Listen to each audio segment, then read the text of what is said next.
രാഹുൽ മാങ്കൂട്ടത്തിന്റെ അറസ്റ്റിൽ ഇന്നും ശക്തമായ പ്രതിഷേധം തുടരും. കാസർഗോഡ്, ആലപ്പുഴ ജില്ലകളിലാണ് ഇന്ന് യൂത്ത് കോൺഗ്രസിന്റെ പ്രതിഷേധം. കാസർഗോഡ് RDO ഓഫീസിലേക്കും ആലപ്പുഴ കളക്ട്രേറ്റിലേക്കും മാർച്ച് നടത്തും.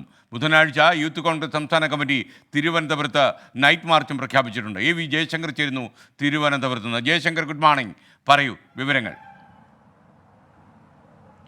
Good morning SKN. രാഹുൽ മാങ്കൂട്ടത്തിന്റെ അറസ്റ്റുമായി ബന്ധപ്പെട്ട പ്രതിഷേധങ്ങൾ തുടരാൻ തന്നെയാണ് യൂത്ത് കോൺഗ്രസിന്റെ തീരുമാനം. ഇന്ന് കാസർഗോഡ്, ആലപ്പുഴ ജില്ലകളിലാണ് യൂത്ത് കോൺഗ്രസിന്റെ മാർച്ച് ഉള്ളത്. ആലപ്പുഴയിൽ കളക്ട്രേറ്റിലേക്കും കാസർഗോഡ് DD ഓഫീസിലേക്കുമാണ് മാർച്ച് നടത്തുന്നത്.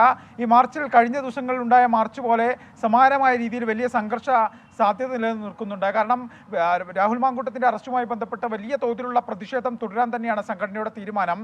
ഈ വരുന്ന ബുധനാഴ്ച തിരുവനന്തപുരത്ത് യൂത്ത് കോൺഗ്രസിന്റെ സംസ്ഥാന കമ്മിറ്റിയുടെ നേതൃത്വത്തിൽ നൈറ്റ് മാർച്ചും സംഘടിപ്പിക്കുന്നുണ്ട്. ദേശീയ അധ്യക്ഷൻ BV ശ്രീനിവാസ് തന്നെ ഈ മാർച്ച് ഉദ്ഘാടനം ചെയ്യും. അത്തരത്തിൽ ദേശീയ നേതാക്കളെ അടക്കം ഉൾപ്പെടുത്തിക്കൊണ്ട് ഈ അറസ്റ്റിനെ രാഷ്ട്രീയമായി പ്രതിരോധിക്കുക, കൃത്യമായ പ്രതിഷേധങ്ങൾ സംഘടിപ്പിക്കുക എന്നുള്ളതാണ് യൂത്ത് കോൺഗ്രസിന്റെ നിലവിലെ തീരുമാനം. ഒപ്പം MV ഗോവിന്ദന് എതിരെ ഉൾപ്പെടെ നിയമ നടപടികളുമായും യൂത്ത് കോൺഗ്രസ് മുന്നോട്ട് പോകുന്നുണ്ട്. കഴിഞ്ഞ ദിവസം യൂത്ത് കോൺഗ്രസ് വക്കീൽ നോട്ടീസ് അയച്ചിരുന്നു. അത്തരത്തിൽ ഈ ഒരു അറസ്റ്റ് 100% രാഷ്ട്രീയ പ്രേരിതമാണെന്നും ഇതിനെതിരെ കൃത്യമായ സമരങ്ങൾ നടത്തിക്കൊണ്ട് ഒരു പ്രതിരോധിക്കാൻ കൂടിയാണ് യൂത്ത് കോൺഗ്രസിന്റെ തീരുമാനം. ഇതുമായി ബന്ധപ്പെട്ട തരത്തിലുള്ള ചർച്ചകളാണ് യൂത്ത് കോൺഗ്രസിൽ നടക്കുന്നത്. വരും ദിവസങ്ങളിൽ കൂടുതൽ ജില്ലകളിൽ ഇത്തരത്തിലുള്ള പ്രതിഷേധങ്ങൾ നടക്കും. കഴിഞ്ഞ ദിവസങ്ങൾ പരിശോധിച്ചാൽ നമുക്ക് മനസ്സിലാവും, ഓരോ ദിവസം 2 ജില്ലകളിൽ വെച്ചാണ് യൂത്ത് കോൺഗ്രസിന്റെ പ്രതിഷേധങ്ങൾ നടക്കുന്നത്. ഈ പ്രതിഷേധങ്ങളിൽ വലിയ തോതിലുള്ള സംഘർഷം ഉണ്ടാകുന്നു.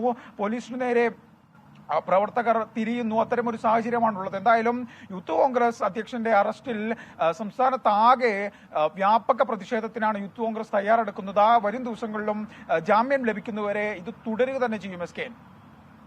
Thank you. AV ജയശങ്കറാണ് വിവരങ്ങൾ നൽകിയത്.